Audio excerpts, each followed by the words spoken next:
It's time for you to get out and nominate your favorite podcast. The show I want you to consider for the People's Choice Podcast Awards is The Outer Realm, and that's in the category of Best Female Hosted Podcast. The Outer Realm is a popular show hosted by Michelle DeRoche and Amelia Pisano, which has millions of listeners each week. They are well known for their laid-back, roundtable style of interviewing. Together, this dynamic duo brings you the best of the best with guests from around the world who are well-versed within their respective fields of ufology, paranormal, cryptozoology, folklore, and anything else that would be deemed outside the realm of normal. Michelle is an international public figure who has spent the last 2 decades working in the international paranormal community in research and media. Amelia is a remote viewing medium with 10 years of working with missing children, as well as cold and active murder cases. So go to podcastawards.com to nominate The Outer Realm in the category of Best Female Hosted Podcast. That's podcastawards.com. It's super easy. So just please take a moment and get out and go vote.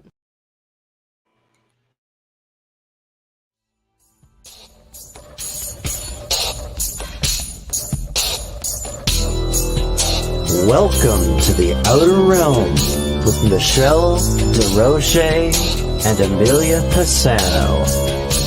Airing live on the United Public Radio Network, 105.3 FM in New Orleans.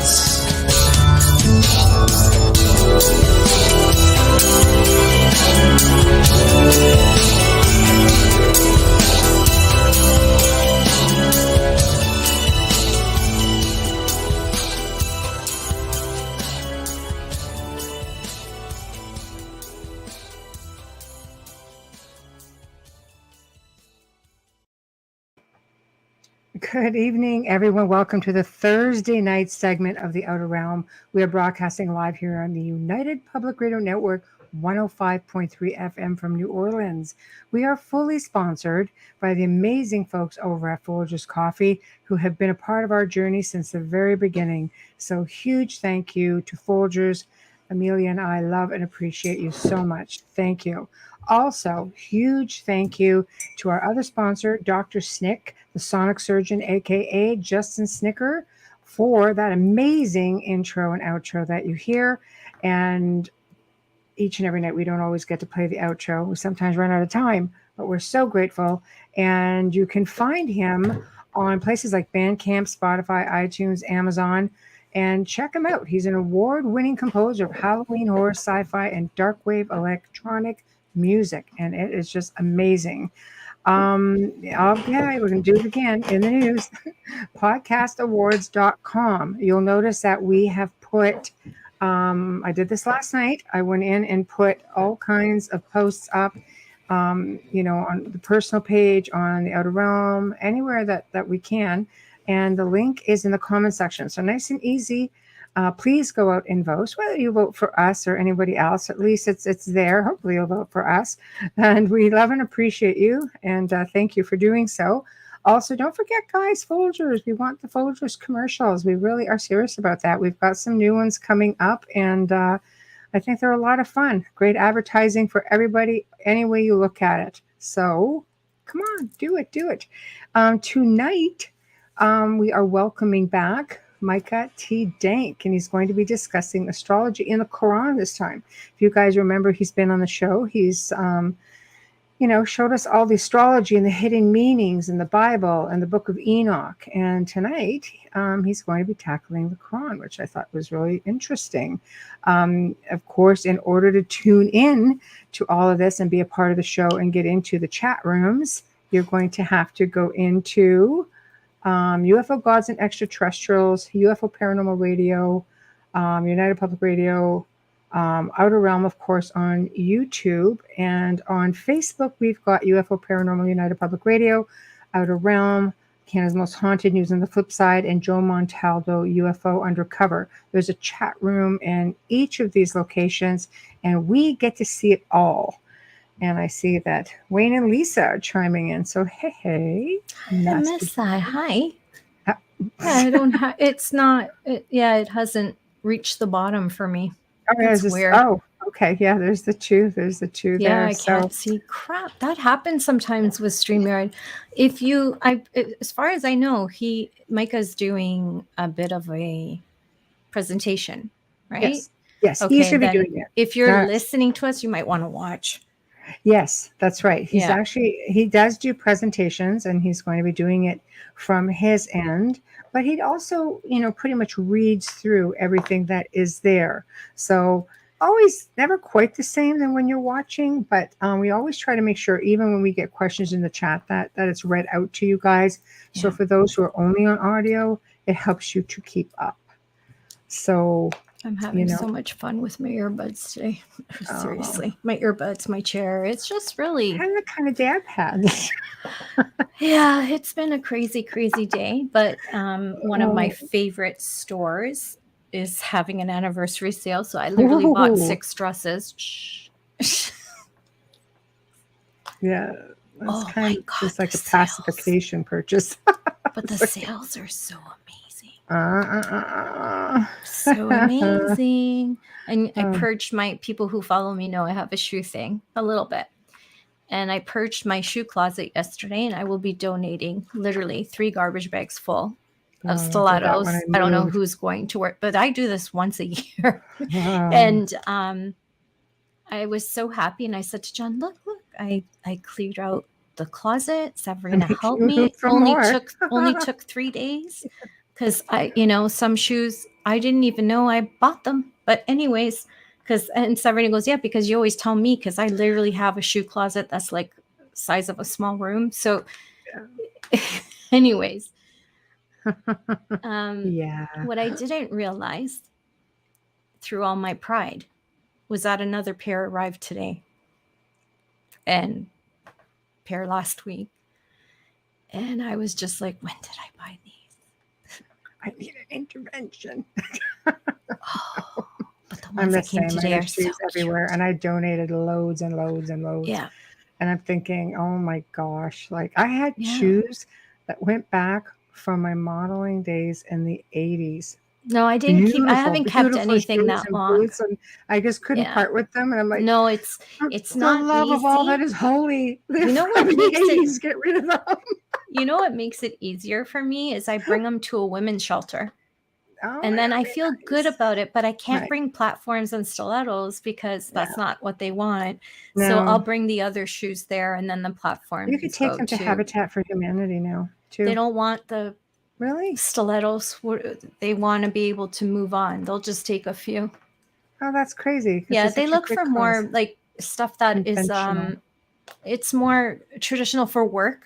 You can't exactly wear 6-inch heels if you're working in an office. It's going to be a little uncomfortable. Yeah. If you're working in a bar, it'll work. For sure. Or in service, like hotel or restaurant industry. But my shoes are really nice. Right. And they often end up in that bag without me having worn them. Right. That's how bad it is. But that's what I do. And I encourage other people to do it. And I do it with clothing as well. Right. Absolutely. Always got to do the closet purge. And with that being said, our guest has just popped in as we shoe talk. Got any shoes, Hi, Micah. How are you? Hi, ladies. How are you? I'm good. How are you? Good. We're okay.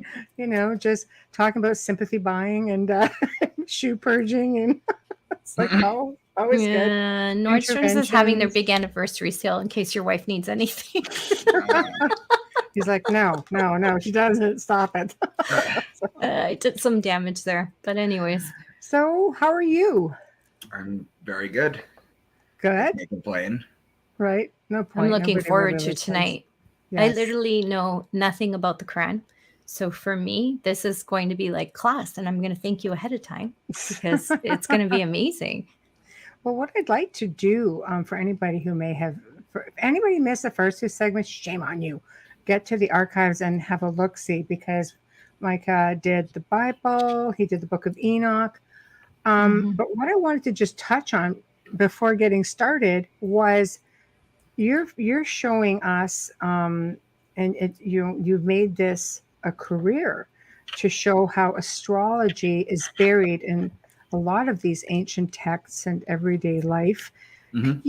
just touch on so people understand why would they have done that? Why would you not just come right out and say, hey, why is it just seems all so confusing, hidden in plain sight, but with no way of really deciphering it? Because it's not for everybody.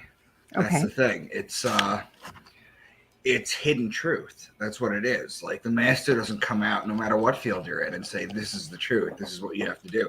They embed it in esoteric. And they bury it deep. And, for all that I do, the Bible is still made up of 7 sciences. I only talk about one of them.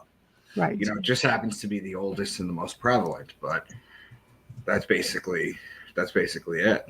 Right.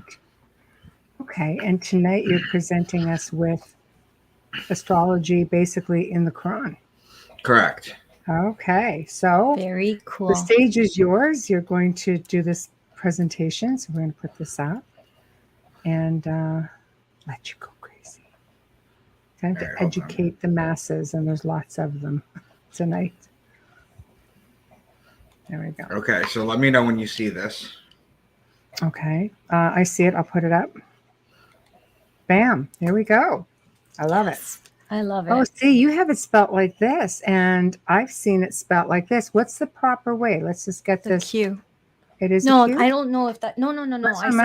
I've seen it with the Q as well. Yeah, which way should we put it on? Do you want me to write it? it's just it doesn't matter, to be honest. Okay, with you. okay. I just want to be sure because I don't want to contradict what you have.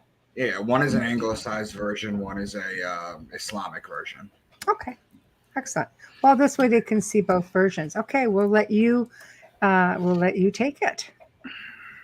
Okay, so I start by saying, employ your time in improving yourself by other men's writings, so that you shall come easily by what others have labored hard for. That was Socrates thousands of years ago. And it makes sense. I've been studying the Bible. I've been studying for 30 years. I've been studying esoteric sciences and the occult for 20. I've been studying astrotheology for going on 11 years now, and I've been teaching it for about 2.25. So you have to understand is that the Bible and the Quran, for example, these ancient holy texts, the scriptures are metaphysical, astrological, which I touch on, anatomical, alchemical, spiritual, esoteric, and mythology. These holy writings, okay, they're not literal, they're not historical, they're not reality, and they're not original. They all go back.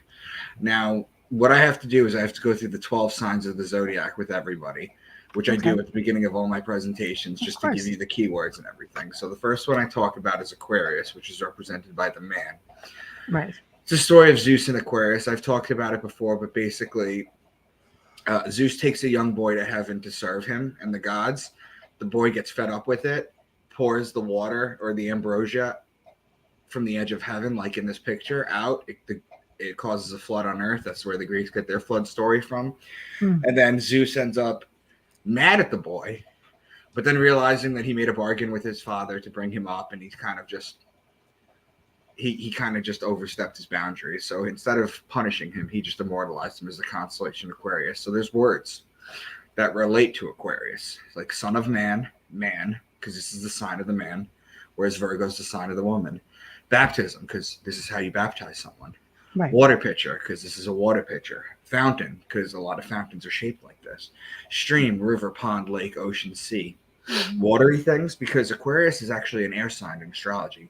But because there's water in the sign, when they're talking about water bodies, they're talking about Aquarius. And the same thing goes for Pisces, which is a mutable water sign. It's the 2 fish in the water. Pisces is actually a water sign. So whenever you're talking about stream, river, pond, lake, sea, ocean, the water bodies, you're talking about Pisces. And you can differentiate if they're talking about Aquarius or Pisces depending on what kind of patterns it makes in the zodiac. Aries is the ram. And in Aries, you have March 21st, which is the spring equinox. It's a 12-hour day, a 12-hour night. It's also the Passover, or the passing over of the sun over the equator and back on its way to its height in the summer solstice. Now, in Christianity, the passing over is changed, and it's called the resurrection of God's son. Okay? Now, in Judaism, the Passover is when the sun, the angel of death, passes over all the households in Egypt, and anyone that doesn't have the lamb or the ram's blood, Aries being the ram, the Jews are the people of Aries. That's how they identify themselves. They smeared the ram's blood on, or the lamb's blood on their doorpost. That's how they identified themselves. It wasn't just an occult practice. That's how they identified themselves. So, and anyone that did that, their firstborn sons were spared. Everybody else that didn't, their firstborn sons were killed. Yeah. So whenever you hear ram, lamb, shepherd, or ram's horn, they're talking about Aries. Then Taurus is the bull. And when you look at the sky and you see Taurus during the season where it's supposed to be, you know that you need to put the plow on the bull so that you can plant the seeds so you can harvest in Virgo and Libra. So whenever you hear bull, ox, calf, or cow being the female bull, okay, you're talking about Taurus. Then Gemini is the story of, it's the twins. It's the story of Castor and Pollux Troy, whose sister was Helen of Troy. This is the story of Achilles. This is a Greek story also. Whenever you hear twins or brothers, they're talking about Gemini.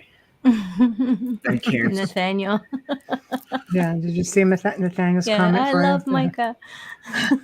Aw. I know. I love you guys too. Well, thank you, Nathaniel. Yeah, thanks, I love you Nathaniel. back. Sorry, I wanted you to see that. Go Okay. ahead. So Cancer the crab, it's the sideways moving creature. So just what the sun does this is what the pattern of what the sun does every single year. Starting on December 25th, it'll rise a degree on its axis. Then the following day, it'll rise an additional. Then the next day, an additional. And it does this every single day, an additional degree till it hits June 21st. That's the summer solstice. When it's at the summer solstice, it's at its height. Okay. It's as high as it's going to go. Okay. That's right there. That's the, it's as high as it's going to go. Then what it does is just like the crab that walks sideways, the sun walks sideways for 3 days. It doesn't rise another degree. It doesn't lower a degree. It stays at that degree for 3 days, hence walking sideways. Then what happens is it lowers a degree on the 25th, and then every consecutive day it lowers an additional degree. Then what happens is on December 21st, okay, the last day of Sagittarius, it's the winter solstice. The sun wouldn't climb above the horizon. So the ancients used to look at it and say God's sun was dead. And like it walked sideways for 3 days in June, it's going to walk sideways for 3 days in December too. That's why God's sun was dead for 3 days. Whereas on December 25th, it rises a degree. It starts the year, technically, of the sun on December 25th. That's why all the ancient gods are born on December 25th, okay? Because they're all solar deities, but that's why. Right. So whenever you hear, now in the ancient Egyptian time, the crab was known as the scarab. Right. Okay, the beetle. That's why St. Augustine has been known to he called Jesus the good beetle. Right. Okay. So whenever you hear crab or beetle, you're talking about Cancer. Then Leo is the king, the lion, the king of the jungle. The ruling planet of Leo is actually the sun. So whenever you hear lion, lioness, or cub, you're talking about Leo. Virgo is the woman holding the wheat stalk. Remember before when we said that you plant in Taurus? Well, the virgins would cultivate the wheat in Virgo in order to make the bread for the year. So whenever you hear virgin or girl or woman, you're talking about Virgo. Whenever you're talking about wheat, grain, seed, barley, corn, you're talking about Virgo. Okay. Now, barley is used to make the beer. So when they refer to the beer as the drink, they're talking about Virgo. Whereas the wine is the other drink. It's always the beer or the wine. Well, the wine happens at the next sign over, Libra. Libra is the justice. It's the scales. It's the balance. It's the just one. The reason it's the justice is because it judges God's sun as it passes over the fall equinox and begins its descent into winter, into cold, into death. See, what happens in the spring is you have the Passover because it's crossing over and it's on its way to its height. So it's being celebrated, but here it's being mourned because it's being sentenced to death. It's being judged in Libra. Okay, so Libra is also wine season, which is when you plant for the grapes in Taurus, you could press the wine here. So whenever you hear all law-related things like law, judge, justice, the just one, divorce, marriage, court, lawyer, for example, that's Libra. Wine, vineyard, wine press, grapes, juice. Because usually when they're talking about juice, they're usually talking about grape juice. That's Libra too. Libra is also olive and oil season. Okay, that's when you press the olives to make the olive oil. That's in Libra. So all law stuff, all wine stuff, all olive stuff. Incidentally, frankincense and myrrh are both olive plants too. So when we get to the point in the New Testament where the three wise men, they find Jesus in the manger and they bring him frankincense and myrrh, they're trying to tell you that they're in the part of Libra. Okay, which I'm going to get to when I get to the New Testament. I'm actually currently going through the Bible book by book and doing a presentation on every single book. So there's 66 of them. There's 66 of them. So that's going to be my latest thing because I'm basically running out of things to do. Wow. Because I've done so many presentations. Right. Yeah. In so many Yeah. you know, with all this information. So that's basically that. So now Scorpio is the Right. scorpion, and he is known as the betrayer in this fantastical story. When a scorpion bites you, it leaves an imprint in your skin that looks like a pair of lips. It's why the mafia has the kiss of death, and it's why Jesus was betrayed by Judas with a kiss. See, each one of the disciples, right? The 12 disciples each represent one of the zodiac signs. So Judas would be Scorpio because he's the betrayer, whereas the man with the water pitcher would be John the Baptist. Make sense? Yeah, of course, baptism. Okay. Right. Okay. So the sun is judged in Libra, it's betrayed in Scorpio, and then finally in Sagittarius. This is where the bow and the arrow shoot the sun and inflict further punishment on the sun. This is where the bow and the arrow kills the sun. Why? And we went over it because it has December 21st. So Sagittarius keywords are horse, bow and arrow, quiver, spear, horseman, even death. When they talk about death, the death in the zodiac cycle happens in Sagittarius. Then finally, you have Capricorn, who's the goat because he likes to climb the mountain. So I have the zodiac wheel on the right. If you look at it, this is how a zodiac wheel should look. Cancer's on the top and Capricorn's at the bottom. At the bottom of Capricorn, if you put a little sun and then you climb it a degree along the axis of the zodiac wheel every single day, going to the left, rising to Cancer to June 21st, it starts to climb in Capricorn, just like the goat climbs the mountain. So whenever you hear kid or goat, you're talking about Capricorn. And those are the 12 signs. I've gone over it in the past before. Yeah. Are there any other comments in the chat that you want to get to before I start getting into this? This one's for you. There you go. Nathaniel said he's a beast. There we go. I'm going to need this person to reach out to me on social media. Nathaniel? Yeah. Oh, yeah. He's got his own show now. That's it. Yeah. Nathaniel, reach out to Micah. Yeah. I think you both have the same agent. So there you go. No. Seriously. No. Not anymore? No. No. Not anymore. Long Okay. story. Okay. Anyway, so let's just start. So Cyril Let's do 1, it. the opener of the book, the day of judgment 1, he is the sovereign. So the day of judgment is December 21st in Sagittarius, which is when the sun is fully executed on the judgment provided during Libra, the scales, the justice, the just one. Zora 2, the cow. Remember, this is called the cow. When they are told, you on earth do not sow wickedness, they answer, on the contrary, we only sow good here. Well, sowing, if you take it literally, takes place during Taurus, which is when you plant the seeds. Mm, That happens to be Taurus, and the cow is the female bull. right. Okay, so that's why this one is called the cow, because you could tell that they mean the same thing. Right. 22. He raised up the heavens as a covering and poured out water abundantly from heaven to grow fruit for your food. Well, who pours out water from the heaven? Well, that's Aquarius, the man with the water pitcher pouring it out. Mm-hmm. Okay, so as you can see how we start right now, this is basically the same stuff that I've already taught you two lovely ladies before. This is just in a different text. Mm-hmm. Okay, they are waiting for gardens washed by rivers, and whenever they will be served fruits from there. So the rivers are Pisces, the river with the fish in them, and they will be served fruits in Libra when the fruits are harvested. Now, I talked about this before, but I'm going to talk about it now. I'm going to use the zodiac picture. Okay, do you see the dividing lines between the signs? Yes. That's known as the firmament. See, people think that the firmament is a flat, is a dome over a flat earth that we can't leave. And that's just not the case. It's a mistranslation. See, the firmament, what it is it's a dividing line between the signs. Now, it doesn't exist. It only exists in the zodiac to show what it is. But what the dividing lines are a 3-day period when one sign hands over the energy to another. Some people call them cusps. You might say I'm a cusp. Some Right. people call them handover dates. Right. That's what it is. During that 3-day period, if you're a Taurus, okay, Mm-hmm. you've got Aries energy in you. If you're a cusp Taurus Aries, okay, it's Right. just how it works. Okay, Right. so Yeah. that's what the firmament is. Okay, so now that I've gone into that, I went here. The rivers are Pisces. The rivers with the fish, the fruit are Libra.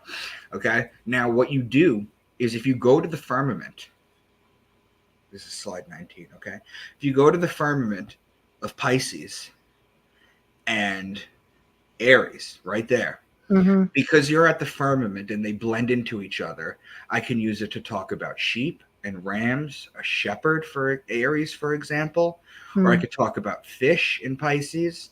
Okay. When you're in one sign, you can only talk about the words that key into that one sign. But when you're at the firmament, you're in between both. You could talk about both. Now, the firmament between Pisces and Aries, if you go across the zodiac to its cross sign, it touches Libra. So there's ways to bend the zodiac in order to make patterns like opposite signs and neighboring signs. Okay. Then he proceeded to the heavens, and in them he built 7 celestial vaults. Okay. This is important too, because at the time that the Quran was written, okay, they only knew about 7 planets at the time. Right. Whereas we know that there's 9. I still consider Pluto a planet, honestly, because when you start to go into astrological readings and everything, Pluto has major implications to your personality. Right. That's not what I do. You know, I have an astrologer that does that, but I know that's just the same. So the 7 vaults are the 7 planets they knew about at the time they were in the heavens. Those are the celestial vaults. You in his absence too, the Taurus for veneration. You have taken a calf for veneration. This is talking about the bull and Taurus.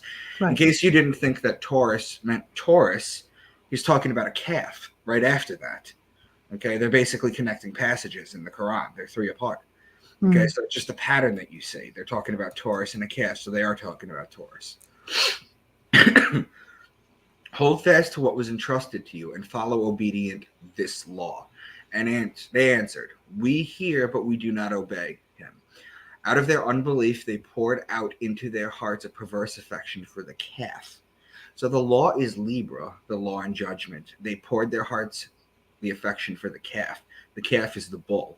They were worshiping the sun in Taurus again. However, this was the age of Pisces. Right. Okay, so this was wrong. There's plenty of mentions in the Bible too, where they talk about venerating the wrong the wrong sign. Okay, right. Moses goes to the top of the mountain to get the 10 Commandments, and when he comes down, they're worshiping a golden calf. Well, the gold is the sun, and the calf is Taurus. They were worshiping the wrong time period. In fact, nowadays, to rebuild the 3rd temple in Israel, it has to be preceded by the slaughter of a perfect red heifer. Well, a heifer's a cow. That's Taurus. So that's what they're trying to do. They're always trying to bring it back to Taurus worship. Yeah, because they're in Aquarius now, aren't they? We're in Aquarius now, which is the sign of the man. Right. Makes sense, because in the age of Pisces, you had the 2 fish. That's why Jesus fed the masses with 2 fish. That's why it was called the fishermen of men. Even the cap that the Pope would wear, looked like the mouth of a fish. Yeah, it's called a mitre. It goes back to Mithra worship, or Dagon worship, which was fish worship. They were fish gods that were competing religions at the time, by the way. God, that's crazy.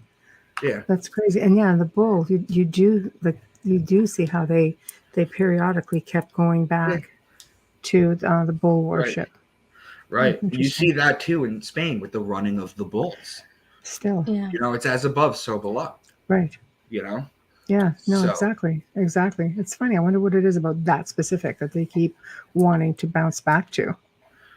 Well, I do a thing where it's as above, so below. So you have, for example, like mermaids. Mermaids are a combination of men or women and fish. Right. Now the man and the fish are connecting signs, Aquarius and Pisces. Right. The fish and the woman, Pisces and Virgo, those are opposing signs. Oh boy, yes. So those are making patterns. You have bull riding, you've got, which is man, Aquarius, and Taurus. Right. You've got jousting, which is 2 Sagittarius, 2 men on a horse with a spear. Right. You've got lion taming, the man and the lion, Aquarius and Leo. Those are opposing signs. See, it's as above, so below. We're just mimicking what the heavens are. Right. So those who do not know say, why has not the Lord turned the word to us? And why will he not show us a sign from heaven? Similar words were spoken by those who came before them. Their hearts are alike. We interpret the signs for those who are committed to the faith with all their soul. So they're looking for a sign in heaven. They're literally talking about God showing them a sign or interpreting for them. They interpret the signs for all those who are committed to faith. So they're telling you other people understanding this and explaining it other than you. Right. Okay? Because when you interpret the signs of the zodiac, that's what they're called. They're called signs. They're called mansions. They're called eons. They're called eras. They're called houses. There's different words for all of them, but that's what they're talking about. Right.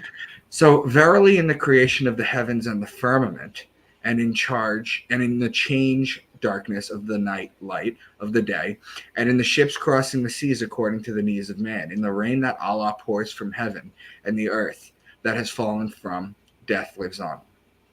In the living creatures that he scattered over the earth, in motion and change of winds, that clouds between heaven and earth as they drive their servants. Truly here are hidden signs for those who understand. The hidden sign. Well, what are the hidden signs? Well, the heavens are the zodiac.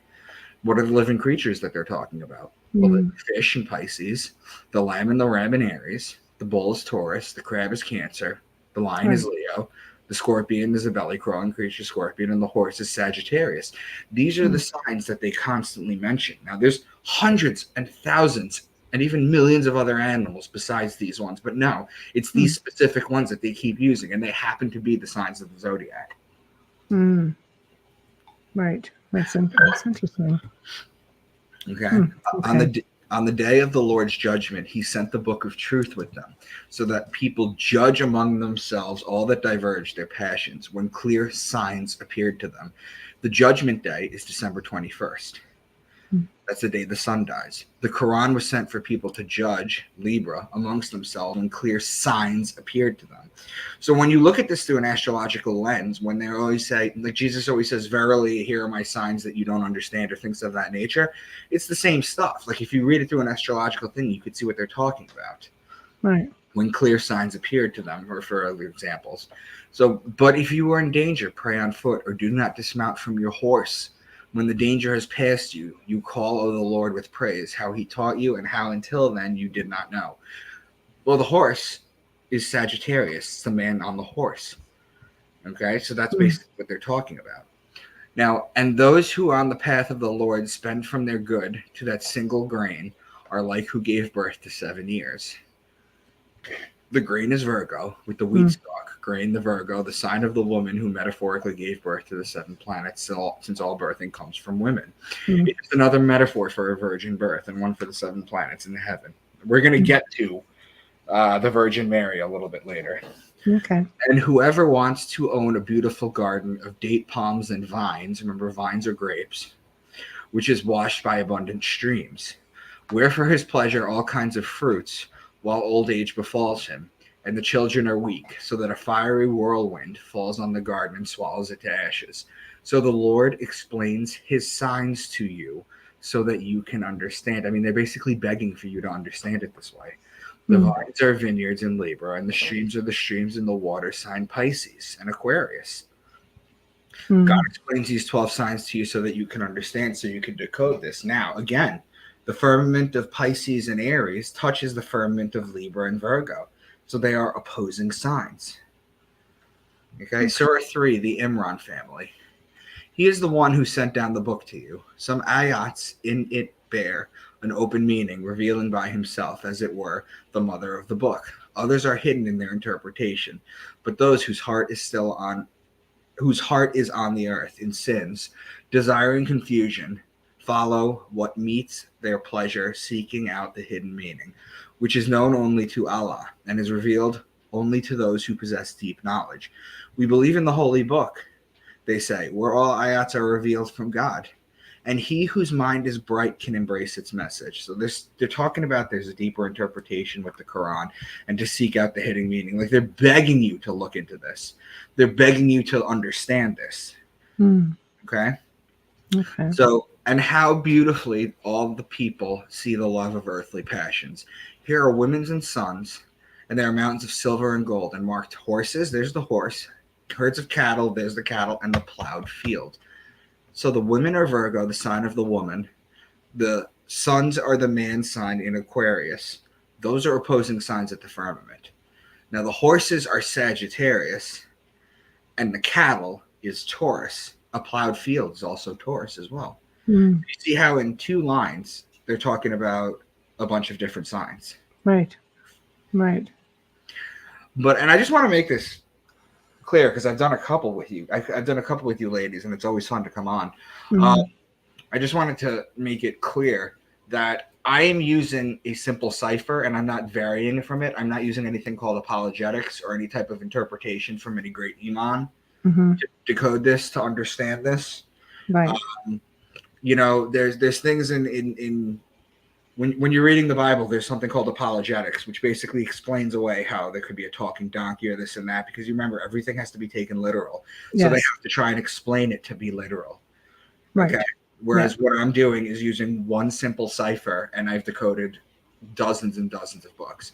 So, but among them, there are those who are not like these. Among the people of the scripture, there are those who, with patient steadfastness for the truth, stand and surrendering with all their soul to Allah, spends long hours in the night reading his signs. Well, if you know the signs of the zodiac, that's all you really need to know. Mm.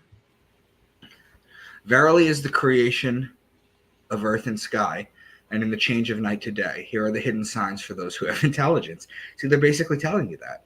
See, the hidden signs of the zodiac. Now, I gotta tell you people this is that, or you two ladies, this I have to tell you this is that the sun tells the hour of the day, the moon tells the day of the month. Okay, it also and the zodiac tells the month of the year. Where we're located in the middle of nowhere in the Milky Way galaxy, it's a perfect calendar. It's a perfect calendar for us, and it's made for us. It's a stamp of creation. Okay, it's a fingerprint of God. That's the way I see it. There is no way that a perfect calendar evolves in our local, where we're located, out of random chance. That doesn't happen. Now the Lord heard them, calls, and replied, I will never give to the abyss not a single human deed, whether it is a man or a virgin. Okay, very specific words here. Okay, a man or a virgin. Okay, virgin is Virgo. Okay, and the man sign is Aquarius. Why would they refer to a woman as a virgin? Why wouldn't they say man or woman? Unless they're talking about the sign Virgo. Right. Yeah. It's interesting. It's interesting how like things are hidden in there, and there would be people who would not want you telling us all this stuff. Mm-hmm. Yeah. So, like this is something that spans the test of time. Like it has stayed hidden only to open to select few. Right. And you figured it out. Good for you. Good for us. All right. So until the day of their resurrection at the judgment, and whenever they light the fire of the war, the Lord will put it out. So the judgment happens in Libra on September 21st. That's this fall equinox.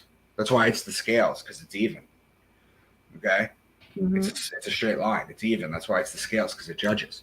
The fire of war comes from the god of war, Mars, who's the ruling planet of Aries. So you have Aries and Libra there. Those are opposing signs. Right. Okay, so not only is it the 12 signs, but it's also opposing signs, connecting signs, and then there's also ruling planets. For example, if I were to say the goddess of love, that would be Venus, who's the ruling planet of Libra. Mm-hmm. Surah 6, the cattle. Okay, and among them are those who only pretendingly listen to you. We put a cover on their hearts so that they would not understand it, and we covered their ears with deafness. And even if they see all the signs, they will not believe them. See, they're just talking about the signs again. Right. It's just constant mention of it. I mean, it's not even hidden if you know what you're looking for. It's not hidden, but they're basically still saying that it's for select few, and nobody would believe it anyway.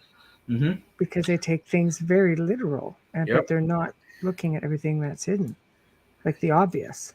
You would have to be versed in the zodiac, and I think the pagans in ancient times, many were, but I think by the time a lot of these books came into being, that was just something that died with a lot of ancient cultures or got amalgamated.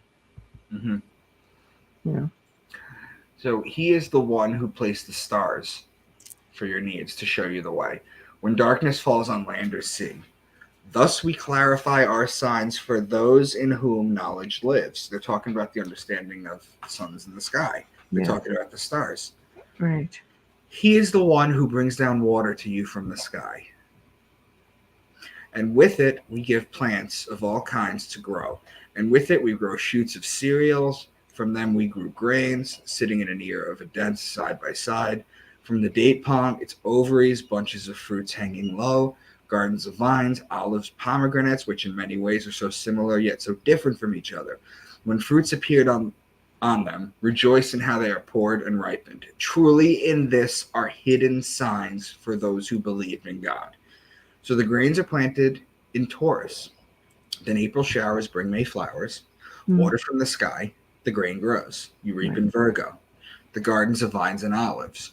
Grapes and olives are pressed in Libra. Okay?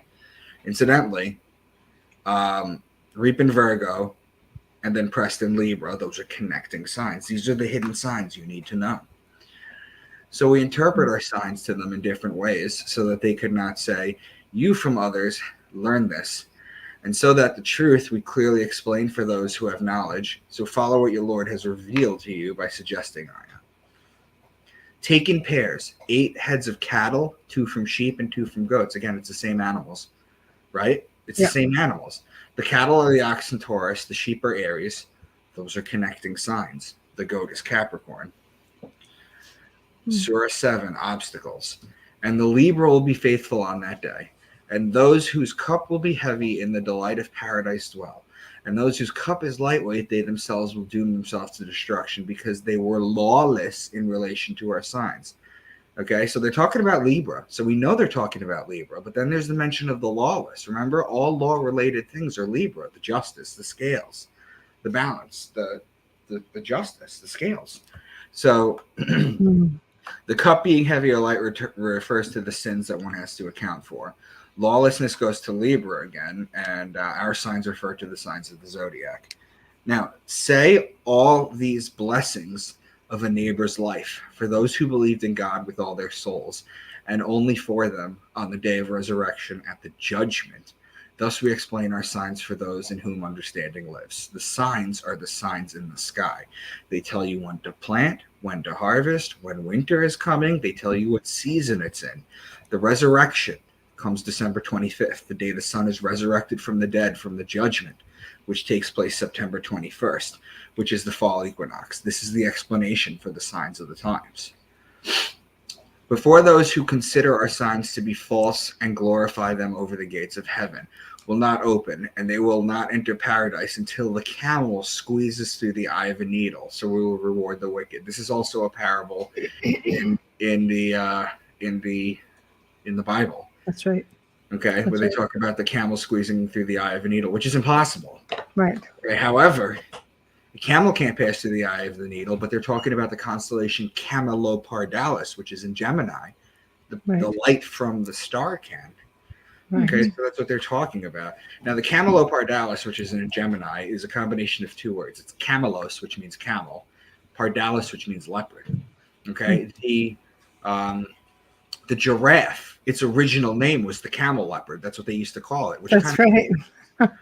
That's right. Right? Yeah. So that's where that comes from. Mm. So, and Musa, who's Moses, by the way, threw down his rod, and in front of everyone he turned into a serpent. He stretched out his hands. She flashed whiteness before the eyes of all the beholding. Then the nobles from the people of Pharaoh said, "This is indeed a skilled sorcerer, and he wants to expel you from your land. What is your advice?" They advised, "Delay him and his brother." The summoners went through the cities. Moses and Musa. The serpent is the 13th sign in sidereal astrology, also known as Vedic astrology, Ophiuchus, which sits between Sagittarius and Scorpio. Okay, it's known as the serpent bearer. Ophiuchus is a man holding up a basket with a snake facing Scorpio. Delay him and his brother. So those are the brothers. That's Gemini. Gemini and Ophiuchus are opposing signs in the zodiac. Now, when you're talking about in the Bible, they're talking about a scene where the Israelites revolt against Moses, and then the snakes come out of the ground and bite them, and they're dying, and they say, Moses, can you talk to God and see if we could live? So he does, and God tells him to fashion a snake onto a staff, and all that look at it will live. Well, do you know what that is? It's the rod of Asclepius. Yes. Okay. the caduceus. It evolves from the caduceus. DNA, chakras, It everything. all goes back to the Kundalini, yeah. Yeah, It all why goes are the back to Catholics so against the Kundalini? that. Hmm. Well, you read Roman Catholic Catechism 2116, and you'll see a bunch of stuff that they're against, astrology included. They're against Eastern practices. They believe in this as the divine word. That's the problem. They believe it as the divine word. They don't believe that it could be metaphorically talking about things that we're only now knowing about. Okay. Thank you. I've never had the right person that I could ask that question. So he is the one who made the sun life-giving brilliance, established the moon that lights pores and phase so that you know the number of the years. Creating of the sun and the moon tells the time. Incidentally, on a little bit of a side note, the moon also controls a woman's cycle. Okay? Yeah. There's 13 months of 28-day cycles. The moon controls the tide of the ocean. We're made up of 75 to 90% water. It's insane to think that the moon doesn't control. Okay, now Walter Russell talks about everything being electromagnetic. Everything is either electric or magnet. Electromagnetism. Electric radiates and magnetism brings in. Okay? Electric is the sun, whereas the moon is electric is the sun, whereas magnetism is the moon. This is why when you're having tantric sex with someone, okay, the sun being masculine, okay, it's electric. That's why a male orgasm feels like a jolt of electricity going through your body, whereas a woman whose magnetism, who receives the waves of the ocean, she can have multiple orgasms and she rides them like waves. Okay, it's as above, so below.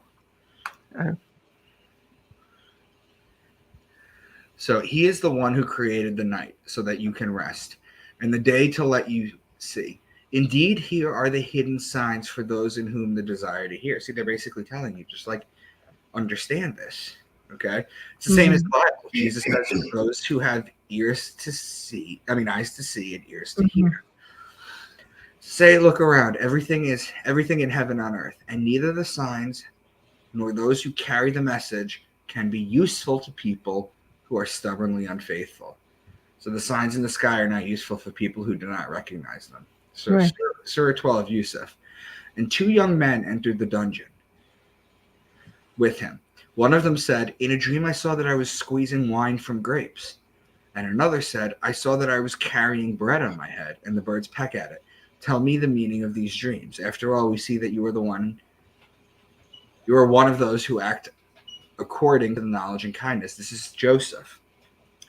Joseph was run out of his family, and he ends up becoming a dream interpreter in Egypt. That's right. Okay, right? Okay, so this is literally pulled from the Bible. Okay, so this is what they're talking about. But notice what they did. One dream was wine, and one dream was bread. Okay, so the wine is Libra and the bread is Virgo. Those are connecting signs. Could the dreams have been about anything else? You know what I mean? It's like they make continuous patterns here. And the king said, truly in a dream I saw 7 well-fed cows, which 7 thin cows eat, and also 7 green ears, and 7 others reaped. The cow or the female bull, which is Taurus, and the corn is Virgo. Corn is typically harvested in September. Surah 15, Al-Hijr. Verily, here are the hidden signs for those who seek to recognize the meaning of our signs. I just keep mentioning these passages because there's just so many of them where they're like, verily, here are the signs. Surah 16 B's. He created cattle for you. It contains both warmth and every other benefit, and from it you will be flesh for food. He created horses for you, mules, and donkeys for journey, and for magnificent ceremonies, and he creates for you much of that which you hitherto unknown. The cattle is Taurus, and the horse is Sagittarius. The donkey is a constellation called Acellus Borealis, and the donkey is located in Cancer. Okay, so now it's important to mention this too. Cancer, what's in Cancer? So not only do they mention 3 different signs here, but look at this. The horse in Sagittarius, that has the winter solstice in it. Okay, there's 4 major points on the zodiac wheel that form a cross. It's the solstices and the equinoxes. They form Right. a cross. That's known as God's cross, the sun. The sun's cross. The son of God's cross. So Sagittarius is the winter solstice. Cancer is the summer solstice. So 2 of the 4 major points and 3 signs are in this one surah. He used it to grow cereals, olives, palms, vines, and many other fruits for your food. Indeed, there is a sign here for those who give themselves up to meditation. He subdued you night and day, and the sun and moon, and by his will he put the star in service of you. Indeed, there is a sign here for those who have intelligence. So the olives and the vines are Libra. That's the sign. Then talks about the sun and the moon and the star in service. The star in service is Polaris, the North Star. These are the signs for those who have intelligence.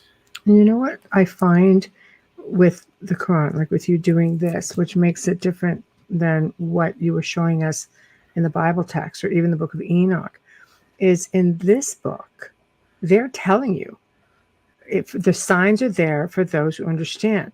Like they're pretty much coming out and telling you it's there if you can figure Jesus it out.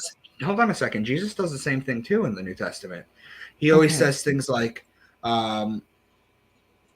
take your daily bread, and then the disciples are talking about how, we should bring bread because we're going to be hungry. And then Jesus comes back and he's like, you fools, why don't you know that I am not talking about bread? Right. And then people are just super confused about it. Well, the bread is Virgo. Yeah, but if you don't know that, you know what I mean? Like you deciphered this. So we know this because you're teaching us basically. But in here it's saying the signs are there. Right. If you, for those who understand. So you're reading this and you're kind of going, okay, so what am I missing for those, I just find it's very repetitive. I think more so in this. Well, they're making different patterns. They're using different stars. Yeah. They're doing that, but it's basically a way to encode the heavens. Right. So Surah 18, the cave. Musa said to his servant, I will not retreat until I reach the place of the confluence of the 2 seas. At least I have to go years. When they reached the confluence of the 2 seas, they completely forgot about their fish, which directed its way straight to the sea in a wonderful way. So this is talking about the confluence of 2 seas. Right. Well, the 2 water signs, as I mentioned, and water's in quotations because Aquarius is not a water sign, but because there's water in it, it is technically used to decode as water. Right. The 2 water signs of Aquarius and Pisces. So he's talking about the border between them. When they got there, they forgot about their fish. So now we know they're not talking about Pisces anymore, but about Aquarius only. So there's ways that they tell you what sign they're talking about. Interesting. Surah 19, Maryam. And now when Yahya was born, may there be peace to him on the day he was born, on the day he dies, and on the day he will rise to life again. How can I have a baby, she said, when no man touched me and I was not dissolute? She came to her people carrying the baby son in her arms. They said, O Maryam, you have done an unheard of deed. Yahya is Yeshua or Jesus. Maryam is his mother, Mary. The day he was born was December 25th, where the sun is born again. The day he dies is December 21st, the winter solstice, and the day he rises to life again is December 25th. That makes sense with astrotheology, right? Mm-hmm. Okay. So 78, also Dawood and his son Solomon, that's David and Solomon, when they gave judgment on the field, which was harmed by the stray sheep belonging to a family from their community, and we ourselves were present at the trial. Well, the judgment is Libra, the scales of justice. The sheep is Aries, the ram, the lamb. Libra and Aries are opposing signs. And the one that kept the virgin flesh, and we breathed into her from our spirit and made her and her son a sign for all the worlds, for all worlds. Virgin is Virgo, the sign of the woman. The sign of the sun is Aquarius, the son of the boy, man. They are signs for the world, and at their firmaments they are also connecting, opposing signs. My apologies. It's okay. Surah 28, the story. When he came to the drinking place of Madian, he found a crowd of people there who their flocks watered. And apart from them, he saw 2 girls who drive aside their cattle. He asked them, what is your business? They answered to him, we cannot water our cattle until all the shepherds leave, and our father is a deep old man. So the 2 girls are Virgo, the sign of the woman. The cattle is Taurus. The shepherds are Aries, the ram. Those are connecting signs. The father is Aquarius, the sign of the man. Aquarius and Virgo at the firmament are opposing signs. Muhammad, here is a figurative parable of paradise which was promised to the faithful. In it are rivers of water that will never be spoiled, and rivers of milk that do not change taste, and rivers of wine to delight those who drink, and rivers of honey that cleared. The rivers of water are Aquarius, Pisces. The rivers of milk are the Milky Way galaxy, whose centers in Sagittarius. The rivers of wine are Libra, when you press the grapes for wine. The rivers of honey are Cancer, where the beehive clusters are. Now, remember I was talking about the 4 points, the solstices and the equinoxes? Okay? The Milky Way galaxy is centers in Sagittarius. That's the winter solstice. The Libra, that's the fall equinox. Okay? The rivers of honey in Cancer, the beehive cluster. Okay? That's the summer solstice. 3 out of the 4 signs in this one surah. Okay. Surah 51, the scattering. Indeed, the judgment of retribution will come. As a sign of heaven, the owner of the ways. The sign of heaven of judgment is Libra, the scales, the justice, the judge, the just one. The merciful. He assigned the paths of motion to the sun and the moon and determined their phases. The stars in the sky and the trees on earth bow their heads before him. He set up the height vault of heaven, and by his will he set the scales for measuring good and evil. It's talking about the sun and the moon once more and their phases. The vault of heaven, the scales, is a sign of Libra once again. Excuse me. Bless you. I'm a little sick today. Oh, that's not good. Yeah. In the sign of the sky, the owners of the zodiac signs, as a sign of the promised day, judgment. Finally, towards the end, we have open talk about the zodiac and the creator of it all. The first judgment is Libra, but the last judgment is Sagittarius, December 21st, where the sun is finally killed, judged. Surah 95, the fig tree. I swear by the fig tree, the mountains of Jerusalem, the olive tree, Damascus Hill. Is Allah not the best of judges? So the olives are Libra. The judgment is also in Libra. Okay? And the judge, again, law things, is talking about Libra. So that's the Quran, ladies. That's basically all the astrotheology in the Quran. I just wanted to show a couple more things, too. Yeah, absolutely. Yeah, it's not as different as I thought it would be. No, none of this is. When you break down any book that I ever present to you that you're like, yeah, let's do it, it's the same stuff. It's just sometimes they're different signs and different patterns. Yeah. But it's the same kind of stuff. Very cool. Yeah. So I wasn't sure because, like I said, I don't know much about the Quran. So right. I've always been interested in learning more about it. I feel that way about all religions, really. But right. Thank you. That's a lot of work. Yeah. So I also have a book series where I go into this deeper. What I've done is I've written a ton of Da Vinci Code type thrillers where the characters discover all this information. Oh, nice. I have an open-ended book deal with my publisher. So topics that I talk about in the book series are gematria, etymology, numerology, astronomy, astrology, astrotheology, out-of-body experiences, the Akashic records, symbology, remote viewing, religious secrets, capstones of the pyramids, mystery school channelers, near-death experiences, DMT monitoring, lucid dreaming, acoustic levitation, physics and quantum physics, psychotherapy, psychology, spiritual guides and shared dreaming, and crystal technology, conspiracies that not many people know about, corruption and secret societies. Oh, I didn't put my book. My 7th book just came out too. These are my 6 books. Congrats. It's called Congratulations. Thank you. I love your covers. Thank you. I do too. Every time Beautiful. Every time they send me one, I'm just floored. This is called Into the Rabbit Hole series. You can get it on Amazon, or if you can get them directly from me on social media. I also have a kid's book. It's called A is for Aries. It's an intro to astrotheology with my astrologer. It's for 6 to 11-year-olds, or 6 to 12-year-olds, or 5 to 12-year-olds. Yeah. It's an intro to it where you basically.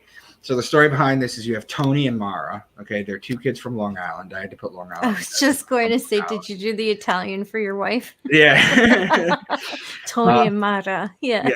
So Tony is older than Mara, and Mara asks him questions about the zodiac, and he explains it to her. So it basically goes through the 12 signs, and throughout the year, in the winter it's snowy, and then in the fall you have Halloween, and then there's just a ton of pictures, and It's called A's for Aries. It's good. Now, there's one thing I wanted to bring up to you too. Have you heard of the 72 virgins that everybody keeps constantly saying that these people do everything for it, right? Yeah. They'll commit atrocities for it. Usually associated with terrorists on the news is where I've heard it. Right, exactly. Yeah. Well, check this out. There's a star called 70 Virginis, which borders Virgo. So that's the 70 virgins. The 71st is Virgo, the virgin. And the 72nd virgin is the virgin that you marry on Earth and have a family with. That's where you get your 72 virgins. Wow. It's not exactly a thing in heaven. I mean, it is a thing in heaven, but it's but not the way we interpret it. No, or we're taught to interpret. I should say that. It's not 72 raisins. It's not 72 virgins. It's literally the stars. And see, what I do here is I add this too. I say my point once again is not that those ancient people told literal stories and we are now smart enough to take them symbolically, but that they told them symbolically and we are now dumb enough to take them literally. Like our farmers use astrology to plant and harvest. They did. Yeah. They did, because they didn't have calendars. They didn't have weathermen. They didn't have, you know, you hear Game of Thrones, you hear winter is coming. Like, that was a serious thing. That was so crazy. Yeah. They had to check their food. They had to make sure they had enough food. They had to not only make sure they had enough food, but they had to make sure it was stored properly. It was going to get them through winter. I mean, you saw that in thousands of years ago in the book when Joseph interprets the dreams for the Pharaoh. That's right. You know, because he's like, crap, are we going to have famines? And he interprets it because that's what they had to do. Yes. You know, we take for granted watches, smartphones, calendars, weathermen, supermarkets where you can get whatever you want all the time. Yeah. You know, we take for granted that. That's not how it was back then. No, I think that was an eye opener in the pandemic, though. The first 2 weeks, But paper. oh, that was a thing in the U.S. though. It wasn't here. We didn't have that issue here. Ladies, I'm going to run to the bathroom real quick. Can I leave you two? Yeah, no problem. Feel free. All right, we'll just pop you out for a minute. Wow, that was so interesting. I had to mute because the dog was crying. No, that's okay. It is interesting, actually. There's so many little tidbits when you read it, but it's like he explained when he did the first, couple of books with us. It's just, it wasn't like it's in plain sight, but only if you were educated. Like if you were just a common person, you would not have known because you never would have been taught. No, I would still need Micah to help me through it, but I'm understanding more because this is his third appearance. This is his third one, yeah. Yeah, I'm understanding a lot more in how to read because I don't remember the symbols of astrology except the ones I'm affected by. So, right. You don't tend to unless those signs are in your life, you don't really tend to. Not everybody knows what they are and who they are and everything, right? So no, it's true. And realistically, like I see how he breaks it down. Yeah. But why do you think it would be relevant? I don't know. I know my dad followed the astrology with planting. He always planted right after his birthday. His birthday is a couple days before yours. Yes. And the harvest was Libra, the olives, the wine, all of the canning was end of September, October. And then the salumi were in February, and it had to pass so many moons. My dad really followed that. And I mentioned it last time in the Italian culture that they believe that you have to pass so many moons before you can give birth. Yes. So I did grow up with that. Yeah. That was okay, but we couldn't talk about ghosts. But anyways, and it wasn't him. It wasn't him. It was my mom. But and then every time we have Micah on, it just brings back fond memories of hearing my dad tell those stories. Oh, I can't make the wine yet. Like if this moon hasn't passed and I have to wait for this full one. He was very serious and he was an exquisite winemaker. There were companies that were after him for the recipe and how to make his wine. It was just, everybody loved it. I I wonder, do you think it's because he came from Italy? Like it's just that the ancient, like the It's old very world much mindset? that they came from a small village, and Right. he came So from that type of life, which old world yeah, very mentality. much. Well, he was born in 1930, so yeah. Right. Did you So want to get this? Tamara, I wanted to add to that a Absolutely. little bit. Well, we have Let's to read it out first. We have to read it out because we have a lot of more people on audio right now from the FM and such than we do like in the chat. So if you in Asian countries, zodiac is very important. I like Micah. He takes over. It's great. I love it. Go ahead. Have a night off. Do everything from marriage of two people, the day the business deals, etc. That's correct. But what I teach is Western astrology. You got to understand too, is not only is it Western astrology, but you have to understand is that the Egyptians, the Sumerians, the Babylonians, the Mesopotamians, all of them, the Christians, the Jews, the Muslims, they all live in the northern hemisphere. That's where it all started, in Israel, in that area, in North Africa too. That's above the equator. Okay, so this is the science behind it. Now, when I tell you plow in Taurus, that's only in the northern hemisphere. That's how you have to understand this. Okay, because you have to find its opposing sign to see what it is. Now, in Australia, you plow in Scorpio because they're opposing signs. That's right. Okay, so you have to understand that. Now, she's talking about Asian astrology, like Chinese zodiac and things to that nature. That's not what I talk about. I talk about Western stuff. But it's not just the zodiac that's important to Asian cultures. Numbers and colors are as well. Right. It's a balance of the three together. They're very intense with that. But yeah. Yeah. Have you ever heard of, I don't know if you have worked with this specific book, but it is called the Colburn Bible. So I bought it. Me too. I have not read it yet, but what's it's it on my about? list. I have no idea. Let me read it just to anybody who's interested, okay? Because I was curious because it has some really like hidden things in there that they've just kept out of everything. So let me go in and I will see if I can get you guys. Okay. I've never heard of it. It's a 2-part, 11-book set. I'm reading this from Amazon, people. Okay, just so you know. Okay, the Colburn Bible is a 2-part, 11-book secular anthology. The first 6 books are called The Egyptian Texts and were penned by Egyptian academicians, blah, blah. Okay, following the Hebrew Exodus. The last 5 books are called the Celtic Texts. They were penned by Celtic priests following the death of Jesus. Millennia ago, Egyptian and Celtic authors recorded prophetic warnings for the future, and the harbinger signs are now converging on these times. Nearly as big as the King James Bible, this 3,600-year-old text warns of an imminent Armageddon-like conflict, but this is not the greatest threat. Several accounts describe an object in orbit around our sun called a destroyer, which the Celtic authors, read more, called the Frightener. According to recently translated Sumerian texts, this object, also known as Nibiru or Planet X, is a 3,600-year orbit around our sun, and the Colburn Bible warns of its imminent return and of yet another biblical tribulation.